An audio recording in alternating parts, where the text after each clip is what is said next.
अस्सलाम वालेकुम, मैं हूं डॉक्टर फिजा खान और मैं हूं पाकिस्तान। दुनिया एक बार फिर तेजी से बदलती हुई आलमी सियासी बिसात का मुशाहिदा कर रही है। ताकत के मरकज, ताल्लुकात की तरजीहात और दिफाई हिकमत अमलियां नए रुख इख्तियार कर रही हैं। अमरीकी जरीदे फॉरेन अफेयर्स की हालिया रिपोर्ट ने न सिर्फ जनूबी एशिया में अमरीकी खारिजा पॉलिसी की कमजोरियों को बेनकाब किया, बल्कि पाकिस्तान की बढ़ती हुई अहमियत और काबिलियत पर भी मोहरे तस्दीक सब्त कर दी है। फॉरेन अफेयर्स की रिपोर्ट में वाजे किया गया है कि अमेरिका ने गुज़िश्ता 2 दहाइयों में भारत को अपना स्ट्रेटेजिक शराकतदार बनाने की हर मुमकिन कोशिश की, मगर नताइज ना सिर्फ मायूस कुन रहे बल्कि कई मौके पर अमेरिका के मुफादात को भी धचका पहुंचा। भारत ने मुताद्दद मौके पर वाशिंगटन की तवक्कुआत को पसे-पुश डालकर अपने तिजारती मुफाद को फौकियत दी और किसी भी बैनुल-अक़वामी बहरान में अमेरिका के साथ खड़ा होने की बजाय तवाज़ुन का नाटक रचाया। ये रिपोर्ट भारत को एक ऐसा नाकाबिले एतमाद इत्तेहादी करार देती है जो महज इक्तिसादी मफादात और इलाकाई तसल्लुत के अज़ाइम को पेश नजर रखता है।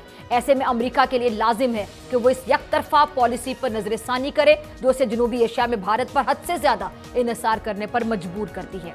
फॉरेन अफेयर्स ने पाकिस्तान को एक ऐसा शराकतदार करार दिया जो माजी में न सिर्फ दहशतगर्दी के खिलाफ जंग में फ्रंट लाइन इत्तेहादी रहा, बल्कि अमेरिका और चीन जैसे मुतजाद मुफादात को रखने के लिए आलमी ताकतों के दरमियान पुल का किरदार भी निभा चुका है। रिपोर्ट में कहा गया है कि अमेरिका और पाकिस्तान के तिजारती और तवानाई मुआहदे दोनों के लिए फायदेमंद हैं, जबकि रेकोडिक समेत दीगर कुदरती वसाइल में अमेरिकी सरमायाकारी न सिर्फ पाकिस्तान बल्कि पूरे खित्ते के लिए खुशहाली और इस्तेहकाम का जरिया बन सकती है।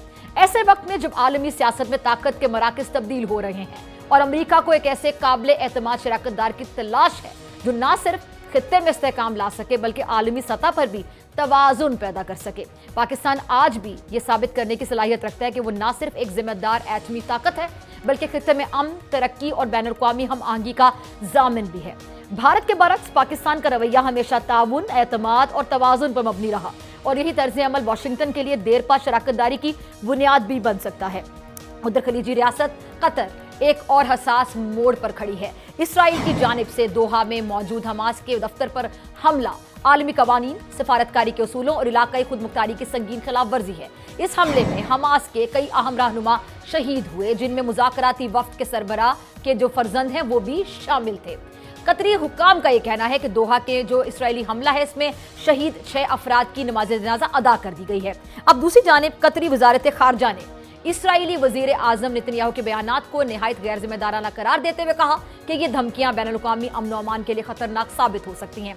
वजीर आजम का दो टोक मौक़िफ़ ये रहा है कि ये हमला कतर की खुद मुख्तारी पर हमला और अमन की कोशिशों को सबूताज करने की साजिश है। आलमी बरादरी की आंखें खोलने के लिए ये काफ़ी होना चाहिए। कतरी वज़ीर आज़म ने इस बात की भी तस्दीक की कि हमास का दफ्तर दोहा में अमरीकी दरख्वास्त पर खोला गया था, जबकि इसराइल ने अमरीकी सदर डोनाल्ड ट्रंप की सरजनिश और आलमी बरादरी के शदीद रद्द-ए-अमल के बावजूद दोबारा हमलों की धमकी दी है। इस सारी सूरत हाल के पेश नज़र आइंदा इतवार और पीर के रोज़ दोहा में हंगामी अरब इस्लामी सरबराही इजलास तलब किया गया, जिसकी मेज़बानी कतर करेगा। अक़वाम मुत्तहिदा की सलामती कौंसिल, जिसमें अमरीका, बरतानिया, फ्रांस और रूस समेत 15 अरकान शामिल हैं, उन्होंने इस जारियत की मजम्मत की। अलबत्ता ये अमर भी काबिल गौर है कि मजम्मत के बयानात इसराइल का नाम लिए बगैर जारी किए गए, जो मगरबी ताकतों के दोहरे मयार को अश्कार करता है।